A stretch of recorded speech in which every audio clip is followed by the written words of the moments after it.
Serge, votre disque s'intitule Love on the Beat et vous ne cessez, j'ai cru remarquer, de parler de sexe dans vos interviews.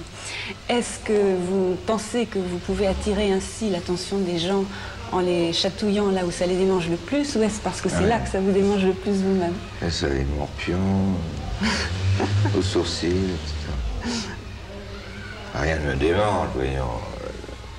Mais pourquoi est-ce que ça devient aussi obsessionnel subitement? Enfin, ça l'a toujours été, oui, mais là, vraiment, c'est difficile d'aller plus loin. Ah oui, je trouve. Ah oui, tiens, non. Quand j'ai écrit « Je suis venu te dire que je m'en vais, titi caca », la fille qui fait pipi caca. Oui, non, mais je veux dire, on a dit... Est-ce qu'il peut aller plus loin? Il ne pourra pas. Je ne sais pas, mais les autres parlent d'autre chose. Il n'y a que vous qui parliez de ça comme ça. Oui, mais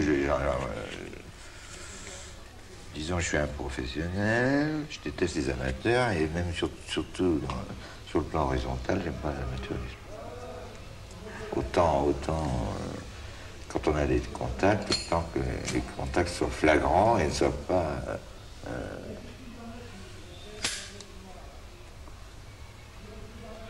soit partagé, c'est ça, ce que je veux dire. Partager, c'est-à-dire... je sais pas si... on joue pas au squash quand on fait l'amour, on joue au ping-pong ou au tennis. Mais pourquoi éprouver le besoin d'en parler autant?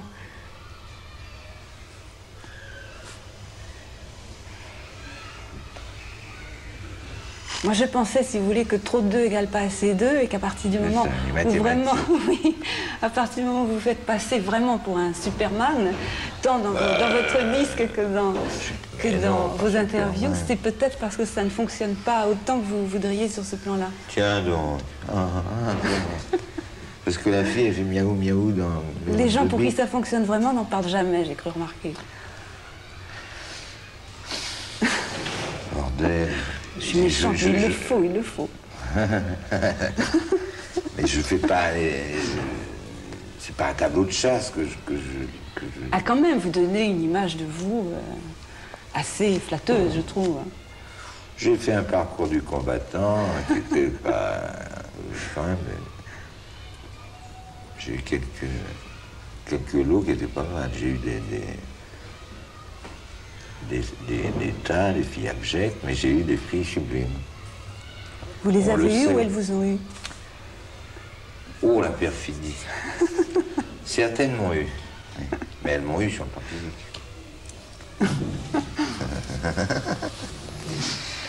De quoi voulez-vous parler dans une chanson, bordel? De politique? Les hommes politiques, ils font des lyriques, c'est nul. Vous n'avez pas besoin de mettre de la musique là-dessus. Ou vous mettez la Marseillaise. Et c'est nul. Moi, je chiade mes lyrics. Et j'ai besoin, parce que je ne suis pas un poète majeur, parfois quelquefois vous l'êtes, je trouve. J'effleure. Les 2 sous chics, c'est pas mal.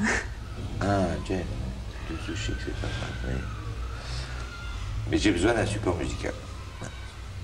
Et je ne veux pas emmerder les gamins et les gamines avec des propos autres que la promiscuité des 2 sexes.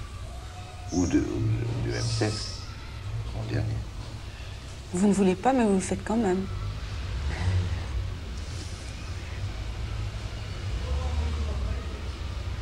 Quels sont les autres plans? Quels sont les autres plans sur vinyle? Ah, mais vous parlez, il y a beaucoup de vos chansons qui traitent de... Enfin, qui traitent de...